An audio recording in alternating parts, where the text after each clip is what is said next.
Hello! Welcome to Insureblocks, and this is open source episode 6. And I'm super excited to have 3 wonderful new guests on our show. This is going to be a slightly different one because we're going to be addressing the very important topic of diversity. But first, let's do some introductions. Katie, could you please start off by introducing yourself and why have you decided to join this Insureblocks insurance community? Sure, and thanks for inviting me along. So I'm a consultant. I work in the life and health insurance market, and I help insurers with things like pricing, product development, and marketing. Why I joined the community was that I was really keen to connect with kind of like-minded individuals, engage in some of these incredible conversations, and learn. To be honest, I think I could learn a lot from the community. So thank you for having me along. Excellent. And you forgot to mention, you're also the founder of a very cool podcast. Yeah. How could I forget? I'm a founder and co-host on the Risky Mix podcast, which is all about improving diversity and inclusion in insurance. Great. Thank you. Natalia. Hello, everyone. And so nice to be here with you and your wonderful guest, Walid. So I'm a senior manager in customer experience. My topics are mostly improving the way we bring in the customer perspective, and as well what we can do in insurance to bring about differentiating value propositions. So this is work-wise, and I joined this community because I really do believe in the power of a diverse set of mindsets brought together on common topics, and it's good to branch out from one's own, let's say, workplace or way of thinking. So I'm happy to connect with you all. Thank you. Charlotte. Hi, I'm Charlotte. I work in the operations space, so that means focusing on change and improvement and efficiency in terms of systems, processes, people, all of that good stuff. Thank you so much for having me. The reason that I joined the community, I have to say, I think your invite email, I felt like it was directed straight at me. It mentioned all of the buzzwords that just lured me in: collaboration, accelerating change, bringing together ideas. Yeah, all fantastic stuff that I couldn't pass up. Excellent. I'm so happy that up to now, no one has said I've joined it because, well, you threatened me if you didn't join. So it's great to hear. Mark and Rory, again, welcome back, to our show. I'm sure we're gonna do a cracker one. Charlotte, let me start off with you. What is it in the news that you found interesting?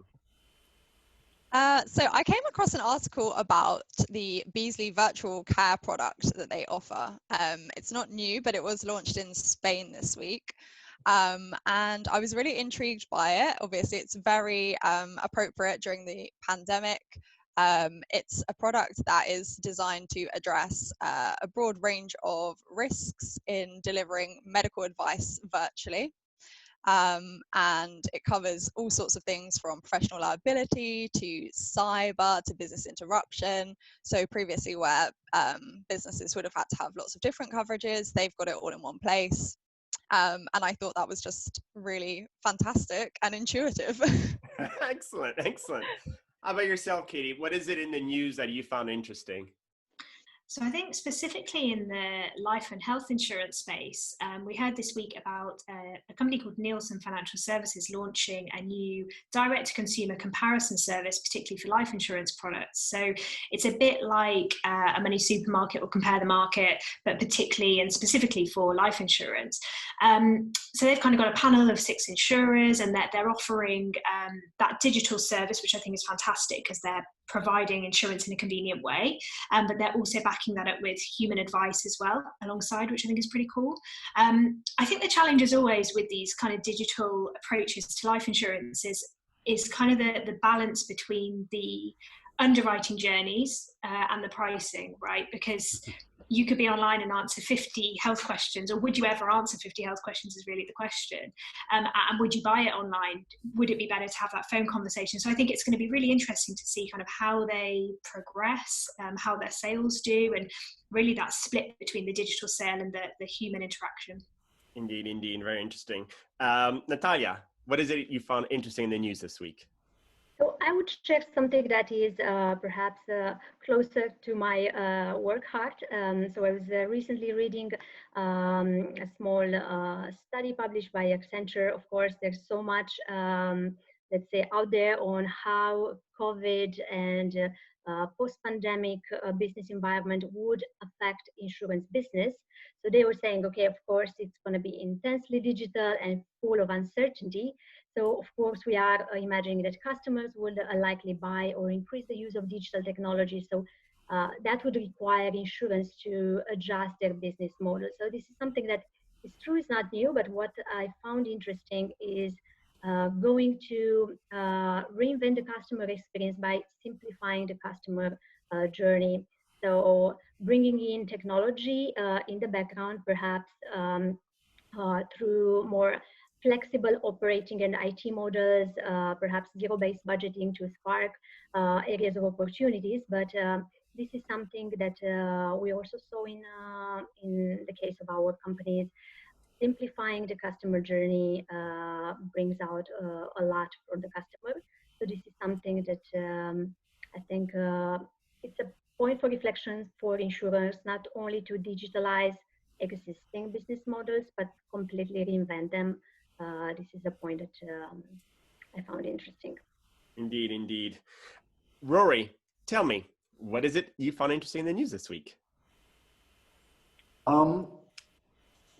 It's not worky, you know. It's actually a game, and so it's really outside. And maybe Mark is inspiring me with his love of. I think so. And what I want to talk about is called Patently Stupid. It's here it is, Patently Stupid.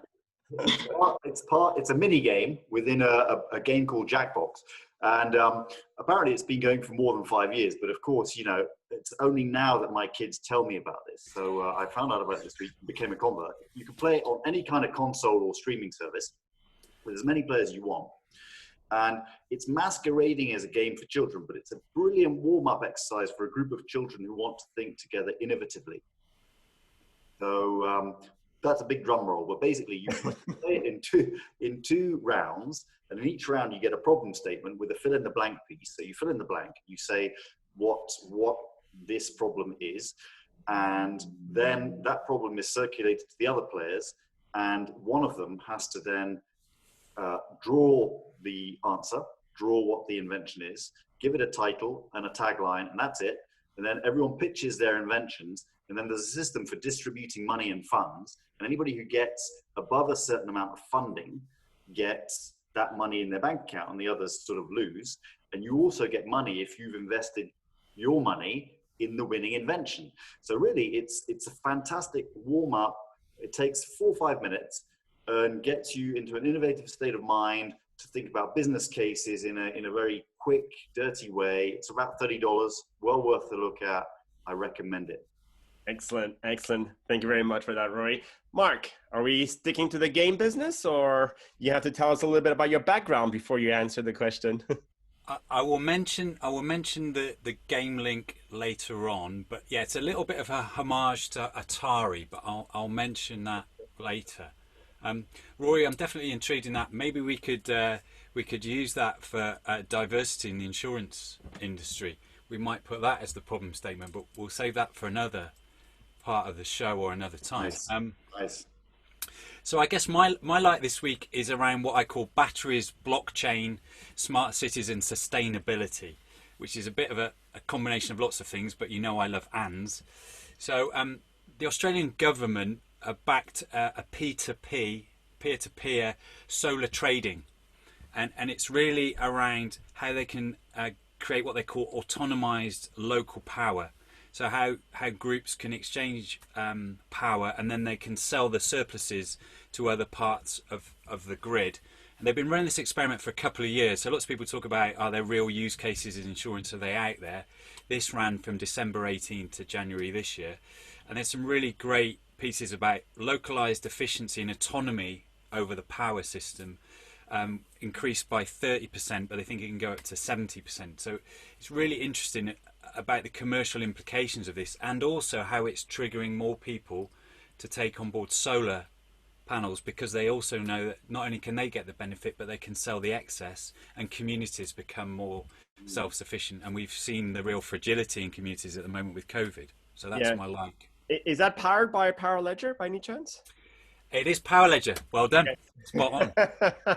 Yeah, no, we had Dr. Gemma Green, CEO of Power Ledger, on our show a couple of weeks ago. I think she's episode 112.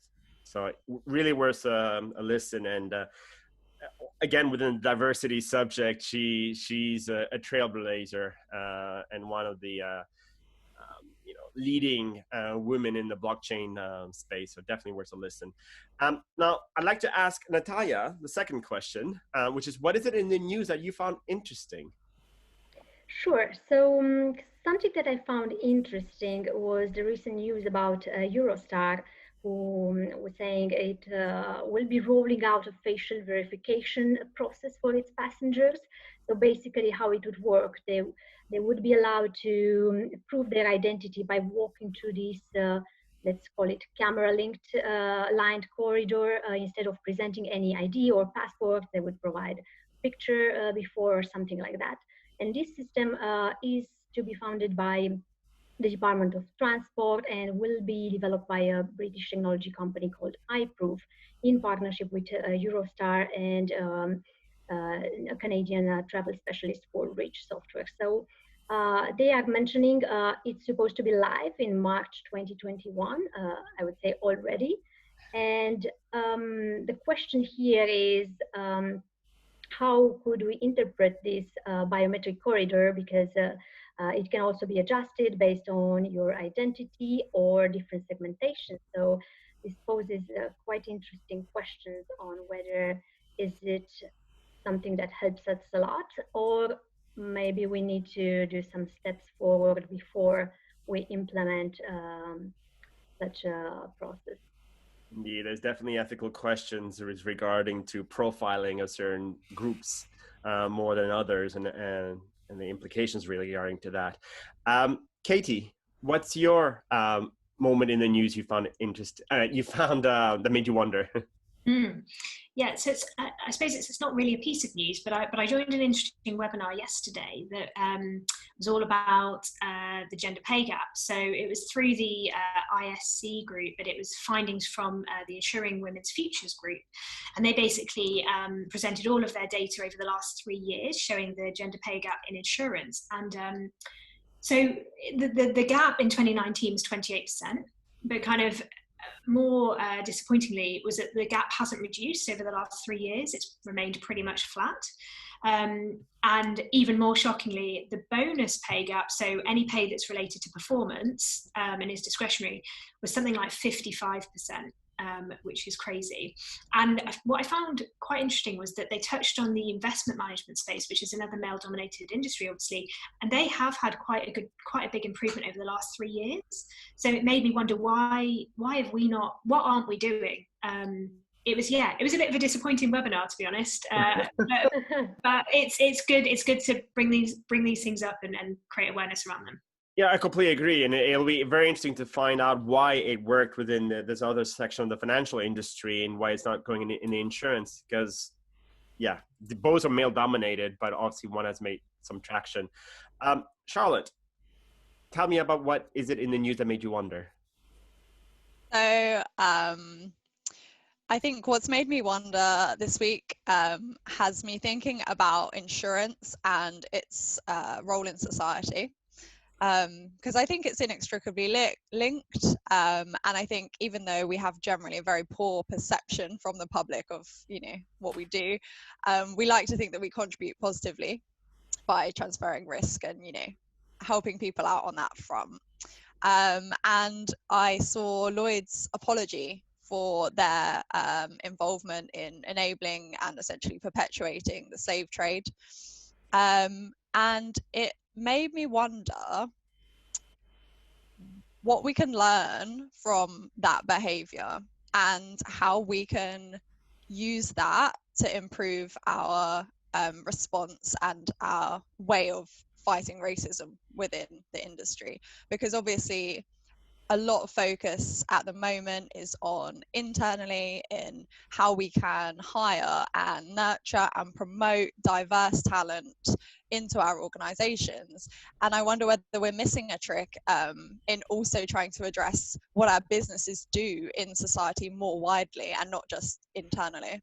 Yeah, completely agree. You know, I mean, if you look at some of the stats, even with regards to COVID-19, you know, in terms of how it's being disproportionately affecting more certain groups of society than others, and it could be related to their profession, it could be related to the kind of care that they receive because of you know, not belonging to a certain kind of group. So definitely a very interesting thing to look at. Mark, what is that you found in the news that made you wonder? So mine, and it's a bit, I guess mine, Charlotte, looking to the past, and I think it's really always helpful to do that, and definitely ask yourself, you know, will the things of today stand up to the lens of tomorrow and what might be avoidable? I'm going to step forward to the future, I guess, on virtual economies, and they're growing massively at the moment, in part stimulated by lockdown.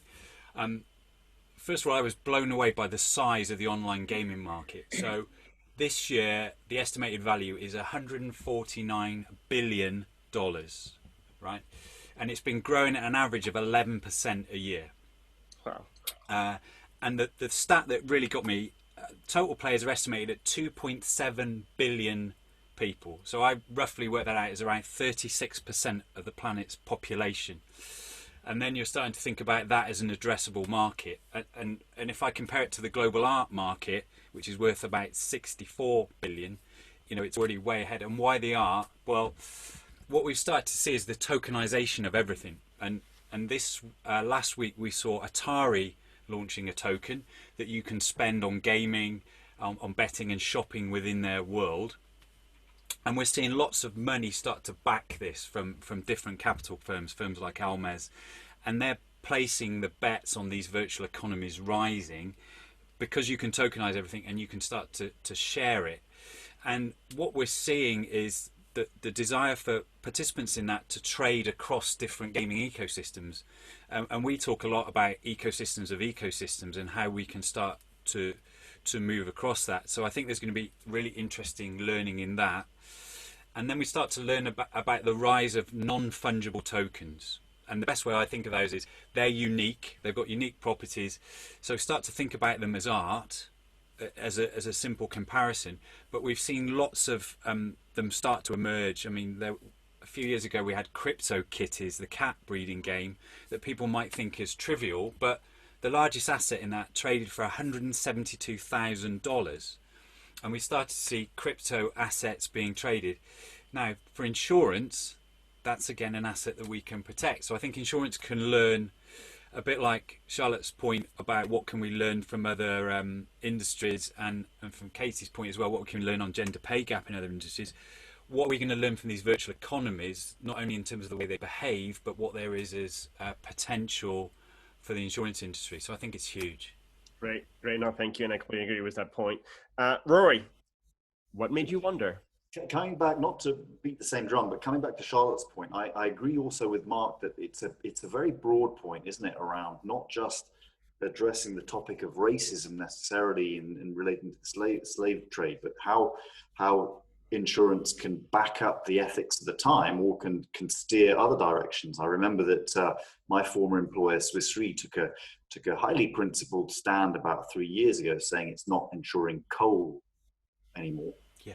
And so all those kinds of movements, I'm really glad, like Charlotte, that Lloyd's has looked into its history and is thinking, you know, what happens now, and showing potentially a lead. Anyway, my wonder of the week was Recovery Re. We mentioned it a few episodes ago. Well, where's that gone? There was a lot of fanfare back in May about this product that Lloyd's were putting together. It was sort of a pandemic product with an after the event element. And now 6 weeks later, nothing more. The internet's gone dark, no response from Lloyd's. Did it last no longer than a New Year's resolution? Anyone know? I mean, I don't know, genuinely. So anybody on this panel know? Anybody within our community know? Please share the information, because it's got a lot of potential, but I don't know where it's gone. I'm afraid it I could don't be know a case of specifically. slow. Yeah, I don't know specifically on Recovery Re, but there's a firm I know, Metabiota, that do the global pandemic epidemic modelling, and they've been working with I think it was with Aon and with Munich Re, definitely with Munich Re, to develop pandemic covers a couple of years ago. And the big problem they had is intellectually everybody understood it, but nobody wanted to pay for it at the time. They sold one or two policies, and they even cite an example of one hotel chain they'd worked out. I think they were going to save $300 to $800 million from a pandemic that might have run for three to 6 months. And they said maybe next year. They've now got everybody beating the door down saying we want to buy cover, and can we buy after the event cover? Nice. And in some ways Munich Re say they dodged a bullet, but I think we'll definitely see more of that in the future. But that's a long way of saying I don't know where Recovery Re is. Yeah. No worries. We'll have to look it up and invite all the members to share their insights on that.